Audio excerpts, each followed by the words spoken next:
Welcome to Pour Temecula, a local wine, beer, and beverage podcast. Your hosts, Rick DeLucio and Shannon Cole, are diving into Temecula's vibrant wine and beer scene. Today, we're joined by Vito La Fata, founder and owner of Fata Cellars. Since founding his wine business in 2017, Vito's passion for the Temecula wine industry is evident in everything he does. And if you've ever dreamed of starting your own winery, listen as Vito shares his expert advice.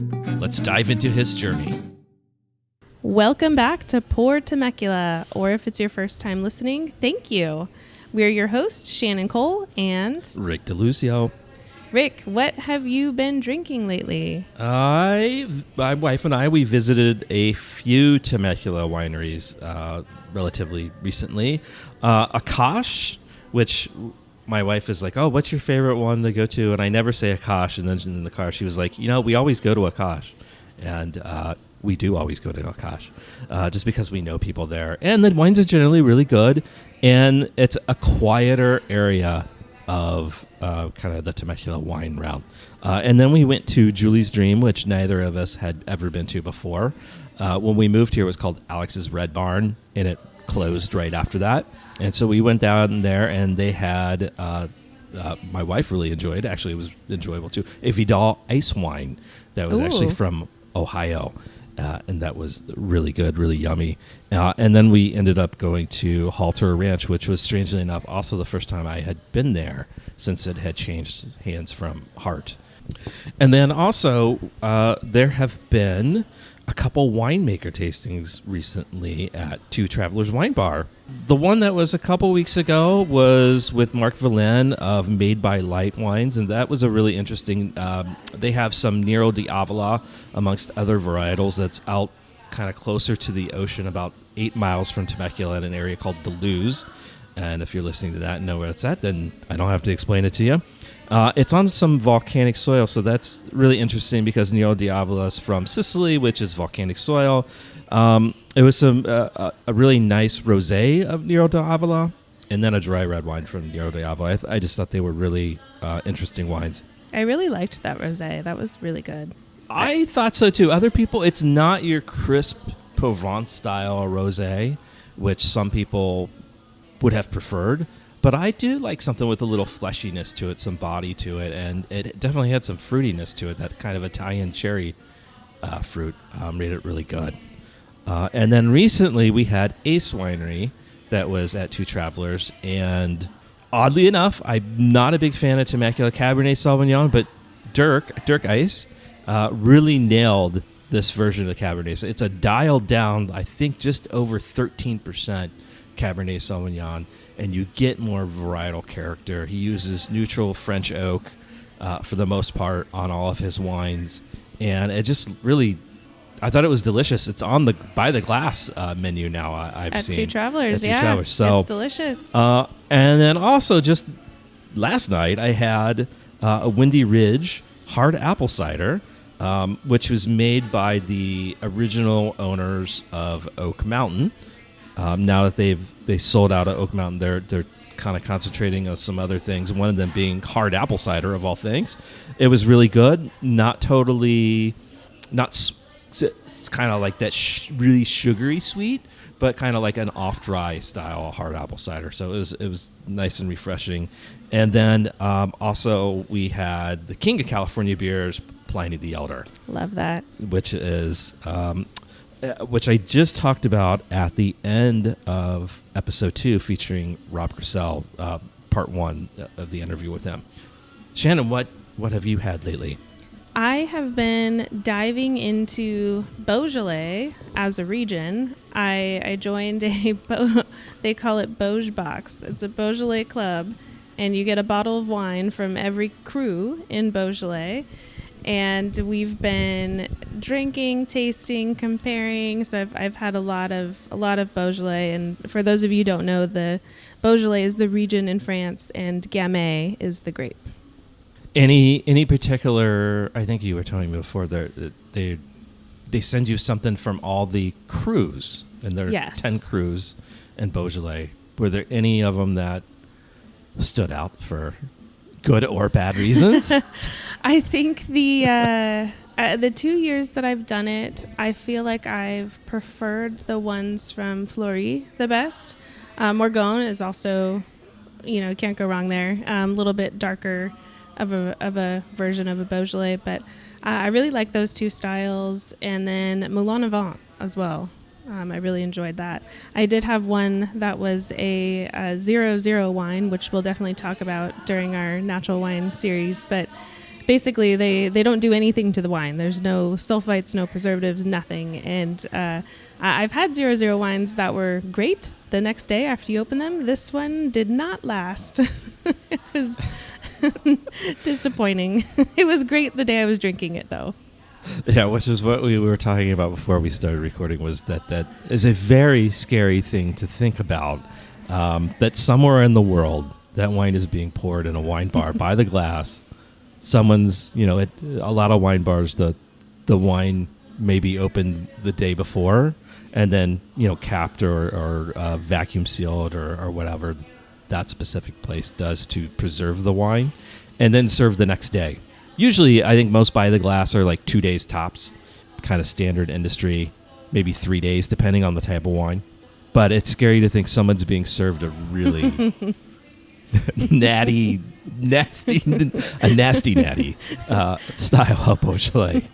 To all the wine bars out there, taste your wine before you pour it. Yes, second day. yes, that is, well, not to get sidetracked, that is one of my kind of key complaints in Temecula, that servers will generally just open the bottle, serve it, or they'll grab the bottle from wherever it's being stored. And some places, unfortunately, that's on the counter. Better places, they do some temperature control on that. And I've gone in a number of times and said, have you tried this? And they're like, no. And then they try it, and they get that, was it Coors Light or Bud Light had the bitter beer face commercials, in the 90s or whatever, where they essentially their face gets scrunched up because it's turned. Yes. It's turned to vinegar. So, yes, definitely staff, please at least sniff the bottle before or something. Do something, anything. So anyway, Shannon, we talked to Vito La Fata. He has just opened in the past year or two La Fata Cellars here in Temecula. He has a tasting room in Old Town Temecula, and then he has a private residence where he does private events and kind of specialty VIP experiences on property. Have you ever thought about having your own winery? And if so, have you thought about having a big winery with a tasting room and posh facilities and amenities? Or have you just thought about, I just want to put my name on some wine and sell it to my friends? That's a good question. I have always wanted to start a winery. Since we moved out here, that was kind of the goal in the back of my mind. For me, I love Tuscany. I love Italy. I love Italian wine. I love the culture. And to bring that to Temecula is something that I kind of had my heart set on. Ultimate dream would be to, buy the land, plant the grapes, build the facilities, do everything myself, which is a lot of work and a lot of money. And talking to Vito kind of showed me that there are more than one way to make wine. So it was really interesting to hear about all the different options. Vito talks a little bit about his background in our interview, and then goes into we ask him a lot of questions about how you can get started in this industry. You don't need a tasting room. Well, a tasting room would help. A lot of things would help, but you don't need to do all that stuff. What was maybe some of the takeaways from you from just listening to him and maybe learning about a little bit more insider stuff? Yeah, I really liked his concept of the virtual winery. You don't need the tasting room. You don't need the facility. You don't need to be there making the wine.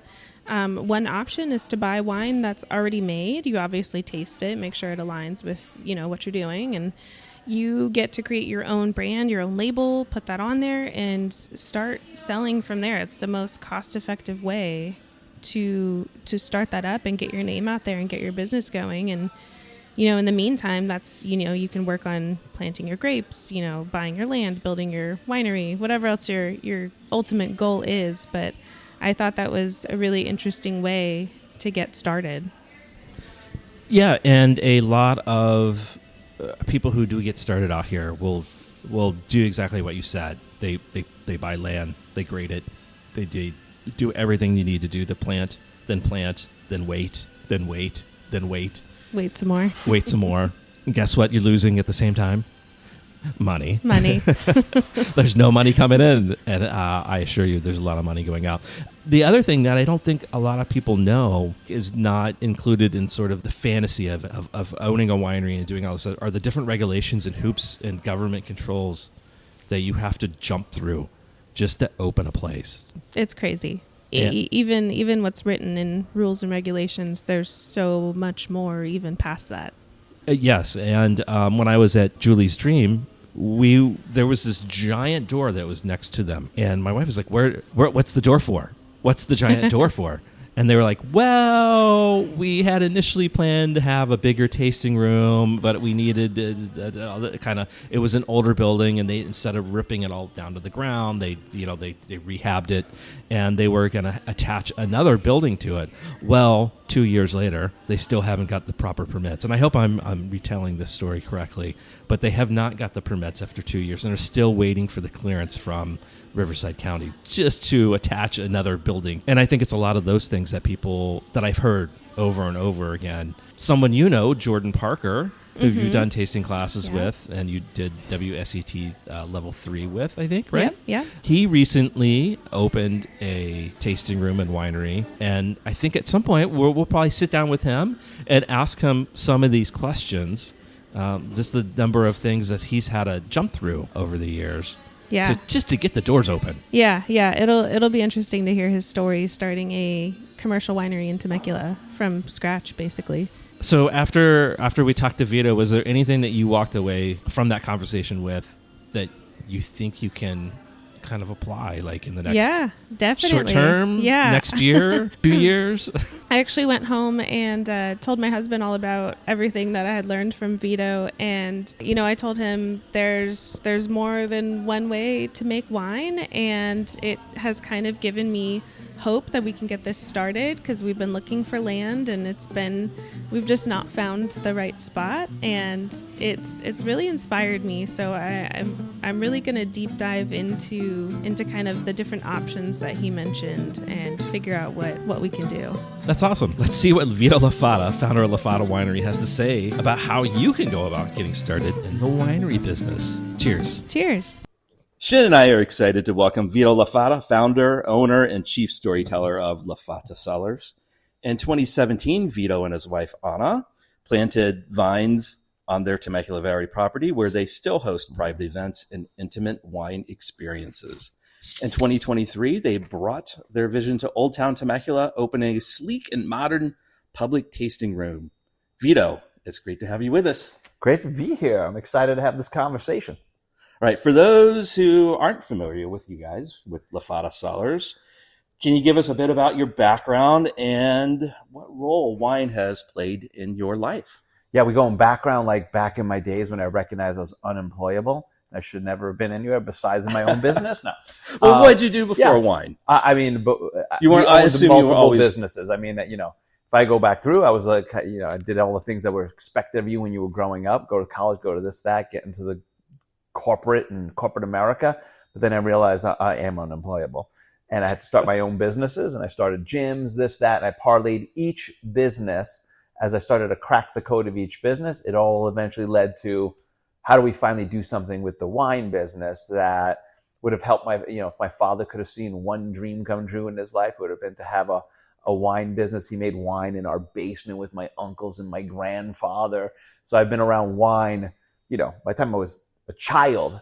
I think my grandfather gave me wine before, like my mom's boob. He was like, here, wine for you. Da, da, da. It's just part of our culture, part of our meals, everything. So it's been around us our whole lives.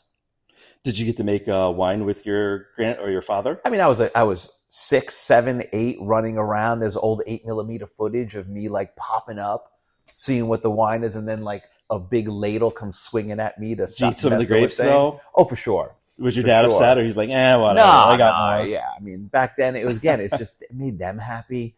They're in the basement just doing the thing. And was that here in the United States, or was that? It was in Long Island. Okay. In New York.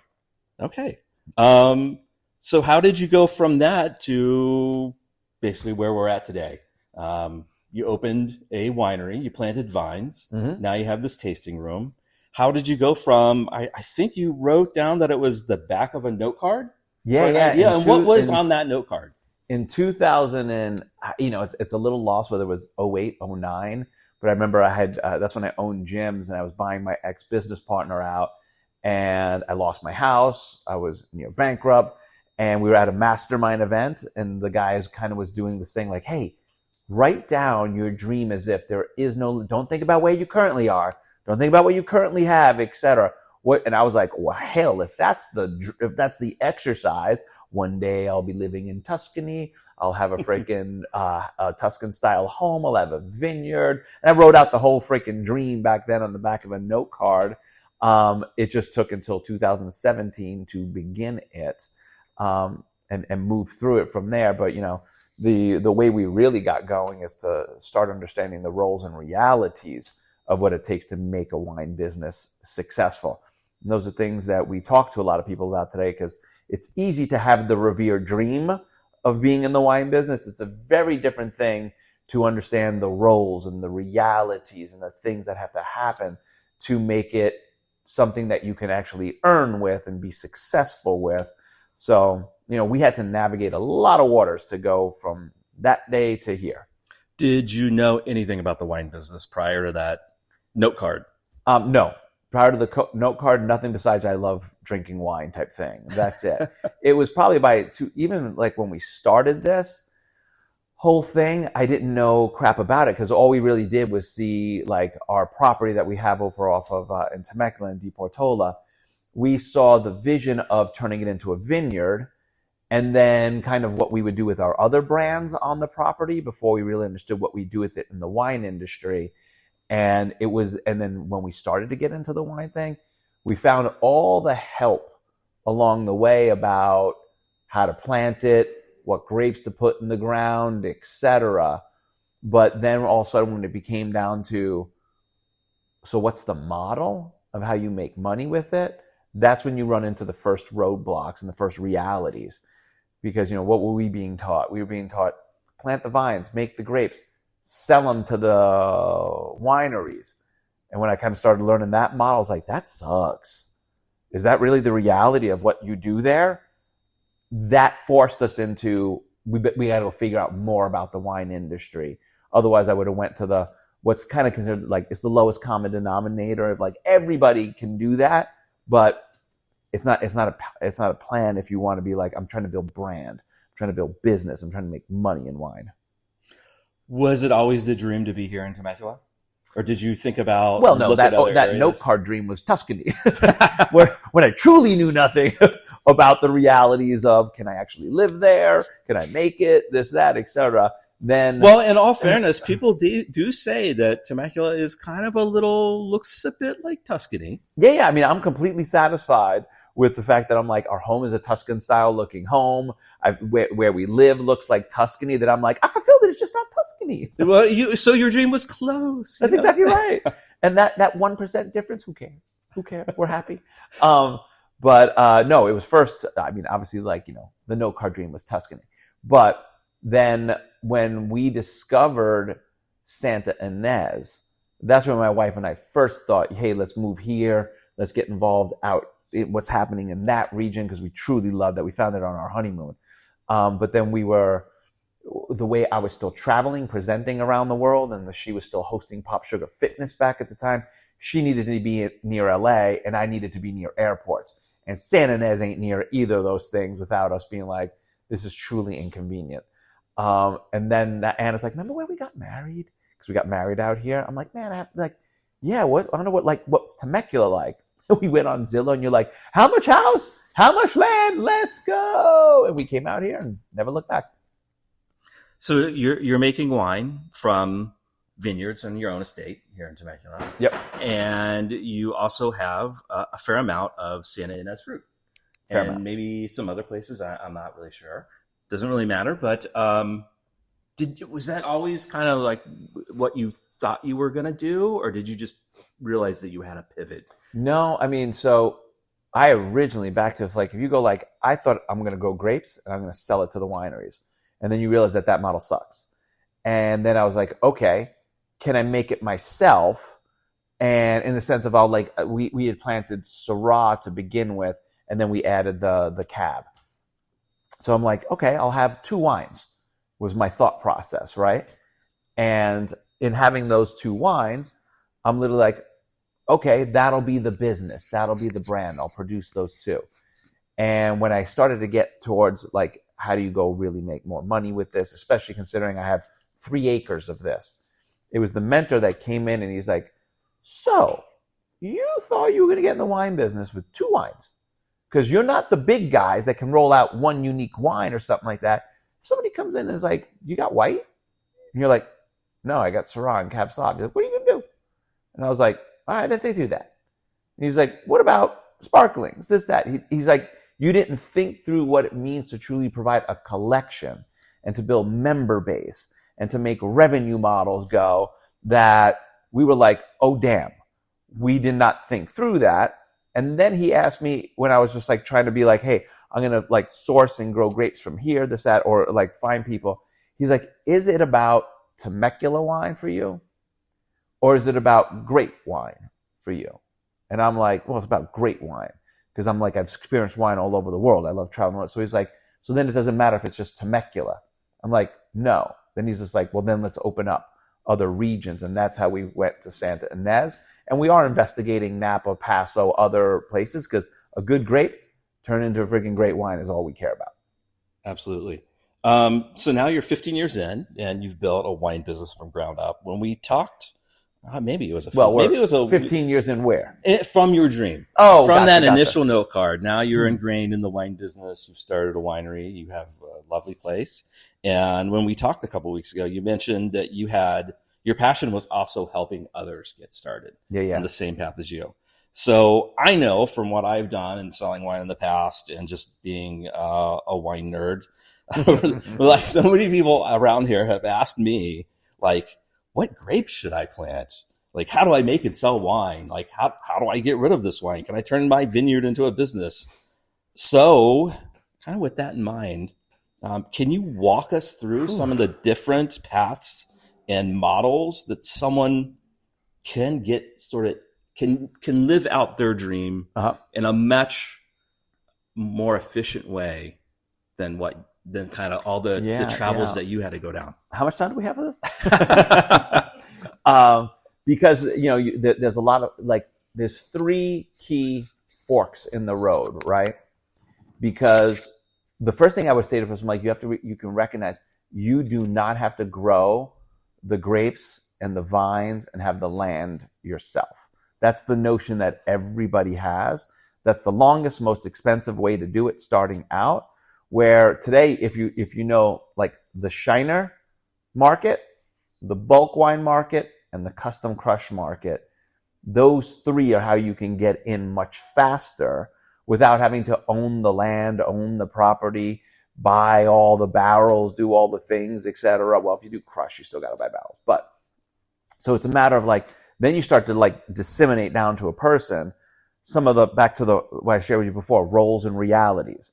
So I'm talking with this one lady who she's got wine on her property and she loves making the wine. So I'm like, the important role for you is making the wine, not being the marketer, the business builder, etc. So you're like, if the reality is you don't want to be the message creator, you don't want to do this, you're going into a different area of the wine industry. For me, I knew my role is not winemaker because I'm like, we want to immediately land in the market and land with quality.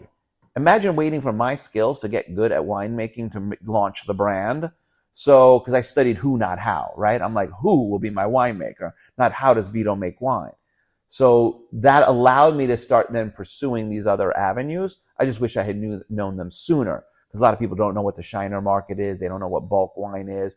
They hear about custom crush, but they don't really understand the role custom crush offers them in building a wine business. And that's the difference, is understanding what does that do for me if I'm building a wine business. And then, you know, depending upon where you want to go with those, I'd be like, we could talk the Shiner market.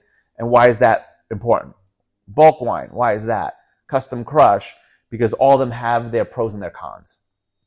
For those who don't know, can you kind of go into what Shiner wine is? Yeah, Shiner wine is kind of like wine already in bottle that is got no label on it. It's typically corked like agnostic. They'll say California Red. Let's use our region. But there's no label. There's no nothing on it. It's already pre-made wine in bottle. It's almost a finished product, minus Shannon wants to start a wine brand. And she's just like, this is my idea. This is my concept. This is my thing. And we're like, awesome. We'll help you design. And not all places do this. Like, we do this. I don't know every place that does this, but I'm sure there are others out there. I just don't know all of them. But most will just be like, I'll make your wine, Shannon, but you tell me what you want the label to make. You tell me what the brand is, this and that. And they throw it on there. And they're like, here you go. Here's your inventory. We coach a person through designing the brand. And then we're able to be like, I take your brand, I put it on those bottles, and we can get you into market in 90 days. So somebody that wants speed to market, it's a very attractive. And then they know that they're launching proven winners out there. For us, we do the 7 major staples, like kind of like Cab Sauv, Sauvignon Blanc, Chardonnay, the top sellers. Sometimes people are like, well, I want to do a blend. I'm like, I hope you know what that shit sells. Because if not, somebody looks at a menu, they don't know how to recognize that. But they can look at a menu and see Chardonnay and see a Cabernet, and they're like, I know what that is. I'll order that. So we try to direct a person in the Shiner market towards winners, and off you go.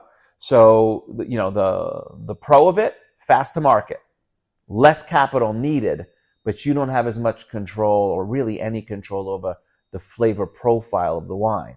So the person that wants to be wine grower or wine maker sometimes is like, oh, I don't know if I want to do that. I teach that person do hybrid.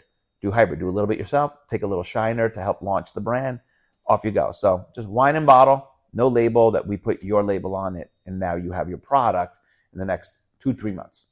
All right. And then custom crush facilities. Can you go into what that is? Yeah, so it's typically like a facility like ours that either we are sourcing harvest grapes and then we're producing it. Like, we have 40,000 gallons of wine in barrel that we'll use in the Shiner market or the private label market, restaurants, hotels, this, that. We have all that wine being made. So either we're going to use it in our brands or we're going to parlay it into these other brands. And those are facilities that will either be like, you can take our wine and we're going to blend it. That's the bulk wine market. That's where, like, hey, it's not a finished product in bottle like a Shiner. It's in barrel. It's already been aging. It's already been there. But now you can step in and actually come up to the barrel room, and we sit down, and let's just say it's a cab. And you're like, I wish I could get a little bit more just jam on the back end. So we're like, great, we add 5% Barbera. And you're like, that's it. That's where I wanted it to be. And we're like, great, we custom made that for you. So you got to impact the flavor profile, but it wasn't finished product and it wasn't grape yet. So that's the bulk wine market, and that happens at custom crush facilities. Now, a custom crush facility will often also be like, hey, we'll go out and take your grape and we'll crush it. And we'll take it through the whole winemaking process, and we'll barrel age it and go through all the winemaking for you so that you don't have to be the winemaker. And then right there becomes a fork in the road, because some will do bottling and then the road ends. And then facilities like ours will take you through bottling, distribution, shipping, actually building the business, compliance, tax issues, all the stuff that people are like, that's the part I wanted to know and whatnot. But custom crush is, you buy your grape or you have grape, we make it for you through the wine, all the way through to finished product. We can help you bottle it, label it, then the fork comes. Will somebody help you build a business, or somebody tell you, hey, all those cases that you made, you got to go move them because they can't stay here. So you can have a little more input on the wine if you go custom crush. I mean, you can have total input. It's the only way. If you're truly going to build a wine business long term, you have to at some point get involved in custom crush, because otherwise you'll never control your vintages. Because in the bulk wine market, what I have in barrel, I could be like, I don't know if next year I'm going to have Petite Syrah, if I'm going to have this, that, because we're purchasing for our own labels. And then depending upon deals and things we've made, we might have it in barrel, or we might not have used as much, this, that, etc. But I can't guarantee that your 95% Cab Sauv and your 5% Barbera will be there next year. It might be, but it might not be. So you're at the mercy of what's in the barrels, right? But at Custom Crush, you can start saying, hey, I want to buy 3 tons of Cab Sauv every year and 1 ton of Barbera every year, so that I can make my blend every year that way. Otherwise, it's never a guaranteed thing. So when you're truly going to build wine long term, you have to at some point get involved in harvest and crush buying. But when you're new, depending upon where you are, capital-wise, or how far you want to go before you launch, you're looking at 2 to 3 years, because by the time you buy it, age it, make it, bottle shock, you're 2.5 years. But I wish somebody had told me that earlier, instead of plant the crap, make it yourself, wait for 3 years for the vines to be good, 3 years for the vines to be good, then 2 years in crush, then 6 months. I was 6 years before I took $1. I would have taken 2.5, 3 years any day. And then if somebody told me the bulk wine, I could have been 6 months to a year. And then somebody told me Shiner. Nobody told me that early. So I wasted hundreds of thousands of dollars and 6 years of bleeding money before I can make $1. That's tough. I don't care who you are in the friggin' world right now. And no one told you that to start with, because that is like the wine world. You get fed that, like yeah, you're fed. That's the way. But no, so you just sort of had to. So you're fed the idea. Plant the vines, grow the stuff, which is the old traditional. And I love that we did it. I just would have done that and started things sooner if I had known, because I could have been building brand. I could have been selling wine. I could have been building club memberships. And then when my vines were finally ready, I'm like, guess what? Our estate's ready. And I could have rolled that out as a next introduction. Nobody was telling us that. And then nobody, even when we put our stuff in a crush facility, they weren't telling you the minute I was like, okay, so then when it comes out of barrel and it goes into bottle, you guys store it and distribute? They're like, no, you got to get it out at that point. I was like, what do you mean? Nobody told me that part. How do I go sell the stuff? They're like, that's your problem now. And I was like, oh my God. Until I met my now partner, Jason McLean, who he went through the same thing. He just went through it a decade earlier than me. And he's just like, oh yeah, I went through all the same shit. He's just like, here's what you needed to know how to do, this, that. And that's why I think we've built one of the most innovative custom crush distribution models, because we're teaching the business of wine, not the business of winemaking. Understand. So I got 2 acres of Syrah in my backyard. Will you come harvest it and make the wine for me? We do that. We can do arrangements like that. You can do that. There's different ways. It all depends, again, what you want to do. Because we might be like, we'll take it, but it'll cost you to have us harvest it and then truck it and then do all that. And some people are like, I don't want to pay all that. Then you're like, you didn't understand the realities of the wine industry. Then I'm like, figure out how to make it yourself, bottle it yourself, do it all yourself. And then if you're like, but now I need to distribute it, etc. It always comes down to, it's never this straight answer. You always got to be like, well, we have to talk through this. We have to talk through this. Where are you at? It's just the reality. Sometimes you got to sit down with somebody and be like, did you budget anything out? Do you consult people before they plant too?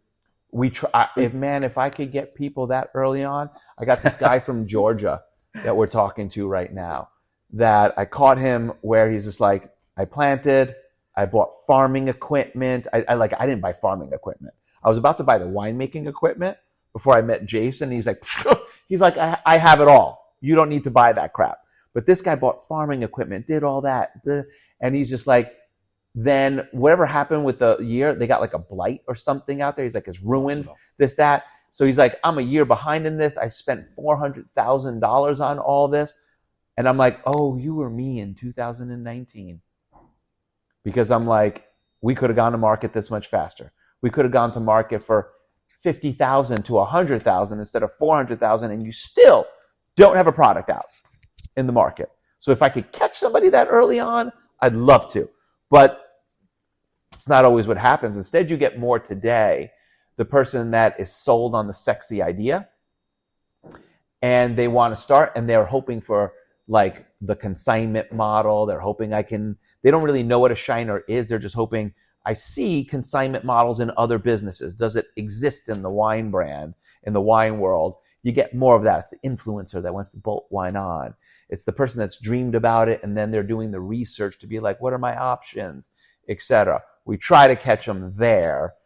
But the number one thing that freezes everybody is always, I'm like, you didn't understand the reality of the money that's involved and the process that's involved and the time. So when all of a sudden they start hearing the numbers, you're like, this is the reality, because this is an expensive ass industry until these other models came along. Mm-hmm. Now you're able to be like, hey, we can launch a virtual winery for 6, 8, 10K. Awesome. But then when they're like, I don't want to do consignment, I want a better price per bottle. Then you got to buy inventory. And then they're like, well, what does inventory cost? And you're like, see what I'm talking about. You thought this was going to be like 10K just for like, no, that means it's 30, 40, 50,000. But that's still better than the $500,000 I sunk before. The guy in Georgia, 400,000, still has no product. He's just like, if I found you, I would have dropped 50, 100K, no problem, and not be here. And what about the final piece of that, the sales, the marketing, the legal aspects? Is that something that you help people with as well? 100%, because otherwise they're still like, then the reality sets in that I'm like, are you prepared to be the business owner, the brand builder, the message creator type thing? And they're like, no. And you're like, compliance, usage tax, all the stuff that's not sexy whatsoever. But the government will come after you in a minute because this is alcohol, and they'll start treating it like it's prohibition. They will freaking look at everything. They track shit by gallons. Not just the bottles. They're like, how many gallons moved between bonded facilities, etc. That this is the other stuff that people like, I don't want to do that paperwork. I don't want to do all this, that. They were like, then you work with companies like us to handle that. And we try to teach them, like, here's how you sell. Here's how you market. Here's how you build your brand narrative. The clients that work with us were like, this sounds so little, but here's our flyers. Here's our tasting menus. Here's our stuff. Because you'll sit around for 17 hours in Canva trying to make something and sit the format and make it flow and know how to write it out. Well, we're like, here's ours. Take our label off it and make your own. I took your 17 hours and I made it 17 minutes. That's worth how much to you? I don't know how much you make an hour. When somebody, I'm like, what do you make an hour? What do you make? What's your salary? This, that, etc. You ever figure out your number hourly? I make $250 an hour. So then I'm like 17 hours times 250. I just saved, I'm making up shitty math right now. I saved you $5,000. So what you're paying us is a drop in the bucket because you're paying for speed, convenience. You're paying a little bit for done for you, expertise that helps you navigate the mistakes, the roadblocks, the obstacles, the challenges, so that you can get to the fun, the sexy, the money, the opportunity, the dream part of it being worth it. Otherwise, all the dream part of it ends up, you lost a lot of money, you lost a lot of time, you never made it happen. It's the business side that supports the dream. Make it a sense? Perfect sense. So for someone listening at home who is either, I got this land and I don't know what to do with it, or they got it planted already, or they're somewhere along this path, how can they get in touch with you? How can they find out more about what you can offer them on, I don't know if you would call it a winery consulting? Yeah. I mean, we actually have consulting, or just go to wineryacademy.com. They can even go to virtualwineryacademy.com, and all of our stuff's there. Okay. All of our stuff's there. We'll make sure we put that in the notes. Besides Vito at McLean Cellars, and we run our Winery Academy through our McLean brand, not through the La Fata brand, even though it's all one thing, etc. But wineryacademy.com. It doesn't get easier than that. All right. And they'll see everything. And if they're in Temecula and they want to come visit you and do one of your experiences, whether it's in the tasting room or a private experience, how can they go to lafatacellars.com. Okay. Find us on social or go straight to our website, etc. I'll have my email on there for y'all as well if somebody wants to personally reach out, but go to lafatacellars.com and our social. All right. Thanks, Vito. We're going to take a quick break. And when we come back, Vito is going to take the pour challenge of Pour Temecula and taste 2 blind wines. One of them is going to be produced here in Temecula. One is going to be a very similar wine. And I'll just say for the record, it is going to be the same varietal, but the equivalent from somewhere else in the United States or the world. All right. All right.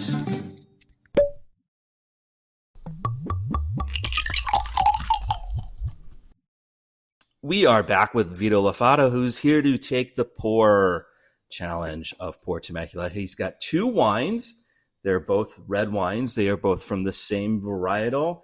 And that is all all the information I'm going to leave Vito with. I know it's not much, but he's going to describe it in the way that he thinks is most appropriate for him. There's no right. There's no wrong. There's just one of these wines is from Temecula and one is not. All right, Vito, on to you. All right. Yeah. Let's see. So wine 1, the way, like, I'm giving you my hit list of things here. I'm like, it's got earth and some dark berry on it. My issue with is I pick up some almost like skunk smell, which I'd never love in a freaking wine. But it also has, I feel it could be good with food. It's not your everyday drinking wine, but it'll be good with meals. Something later in the night, something heavy like a steak. And it's a little drier than what I love, but it still has good earth. And to me right now, I'm thinking that's the Temecula wine. Now wine 2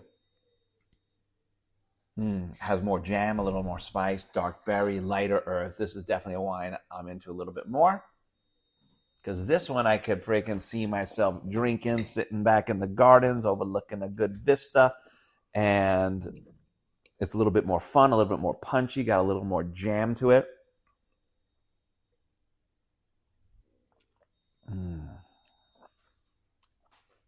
That's how I describe that one. I like the purple on this one a little bit better. The color on this one just a little bit more. I mean, you could see it in the glass just staining the bottom, which I've always liked. And I feel, that's a little bit more my wine. That's what I do. Yeah, wine 2 has a little bit brighter. I think it's a little bit more youthful. I think wine 1 has the oak usage, the French oak. There's almost, to go with that earthiness, a little touch of Brett. Like it's a little skunk, Brettanomyces, like a little skunk. That skunk. Is that where that's coming from? I get that. Not necessarily from where this is from all the time, but it kind of like that. What I'm trying, like a brown sugar kind of aroma too, like a burnt brown sugar. Just a tinge, a little tinge. See, I don't cook, so I don't know what burnt brown sugar is. No. All right. Well, you're gonna say which one is from Temecula. I'm gonna go with wine 1 is from Temecula. Wine 1 is from Temecula. Okay. But now with your description, I'm like, that man, I think I'm off. Okay. Which one do you want to open first then? Wine 1 open or wine wine 1. 2? Open wine 1. Okay. We're gonna open wine number 1.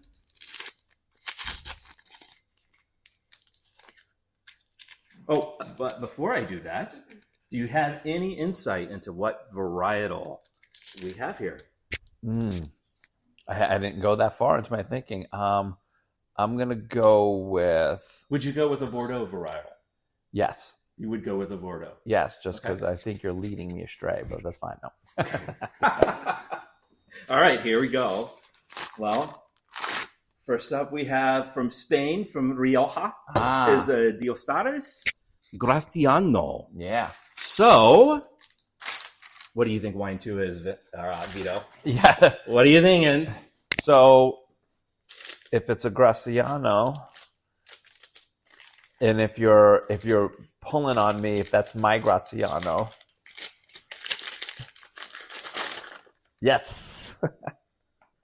It is, if you can't see what we have, but wine number 2 is indeed My from Graciano. Vito, from La Fata Cellars. wonder It is Graciano Lucas Song 2021. The Deus Ares Graciano from Rioja was a 2019. And aren't you glad that you liked that quite a bit more without having any idea what it was? And I was like, the main thing about it is I'm like, I could drink this just hanging out. And that's exactly what we've always say about Lucas. You're like the everyday drinking. You can just chill with it. So way to stand the test. Although, so that's a 2019. And Spain bring different terroir than the Graciano out of Santa Ynez. And you can see the difference. That's a great comparison. Glad you did that. I am geeky enough to look up the tech specs on various wines, and I really could not find much information on Dios Ares, the Graciano in particular. However, they do use quite a bit of American and French oak for the Riojas, and I'm going to bet this has a fair amount of French oak that it was aged in. And I'm also going to toss in how you led me astray. Because technically, my Graciano's from Santa Ynez, not Temecula. So you're like, which is the Temecula wine? So I was off there. I couldn't tell you. Temecula wine. I said produce. Still, are we producing Santa Ynez? You're still. Oh no. Well, I couldn't exactly. If I would have said it was produced in Santa Ynez, it would have totally made me feel like I had to keep you somewhat honest there. All right, Vito. Final question of all the questions: what are you pairing with In and Out? What am I pairing with In and Out? Yeah, it could be anything. Shit, this is California after all. In and Out from my wines. No, your wines, a beer, a soda. With In and Out burger. No, I don't do soda, for sure. I would probably pair it with, just because I know either our Syrah or a Wealth of Connection. I'd pair it with one of those probably, out of our own. Otherwise, I'm probably having when I'm having In and Out. Am I ever having a beer? Otherwise, I'm having water. It's crazy, right? I don't pair with In and Out a lot. It's not where I would normally go. So I would like to file a complaint against this podcast for the All right, Vito, thank you very much. We appreciate it. Oh, great. What a great time, guys. Appreciate you. Thank you. So that's a wrap on our conversation with Vito La Fata. Whether you're a wannabe grape grower or a winemaker, a Temecula wine lover, or just someone who enjoys a great glass with a great story, there's much to take away from Vito's insights. Don't forget to visit La Fata Cellars to experience Vito's wines firsthand. And for those of you who own a vineyard, who have ever dreamed of starting a winery, visit wineryacademy.com. That's Winery Academy, all one word, .com. To connect with Vito and his business partner, Jason, for expert guidance on bringing your vision to life. We'll put this information in the show notes as well. It's worth mentioning that Graciano, with the, also pronounced Graciano with the C, is a bold, unfamiliar grape primarily grown in Spain, where it plays a key supporting role in Rioja blends. It's known for its deep color, vibrant acidity, and intense aromatics. Graciano contributes structure and longevity to wines, often enhancing them with notes of dark berries, violet spice, and earthiness. While traditionally used in blends, some producers are now crafting exceptional single varietal Graciano wines that showcase its full potential. Though it can be challenging to grow due to low yields, its ability to retain acidity in warm climates makes it an exciting grape for the warmest regions in California. Additionally, I mentioned Dios Ares Graciano from Rioja as having the aromas of Brett. To some, this funky, earthy barnyard or Band-Aid aroma is a flaw. To others, it adds complexity. During the tasting, I mentioned burned brown sugar, which is a sign of heat damage, intentional or not. Upon reflection, those aromas we experienced were much more consistent with the funky barnyard than the brown sugar. If you enjoyed this episode, be sure to subscribe to Pour Temecula and leave us a review. It really helps us keep the conversation flowing. Follow us on social media for behind-the-scenes content and updates on upcoming guests. Until next time, keep exploring, keep sipping, and cheers.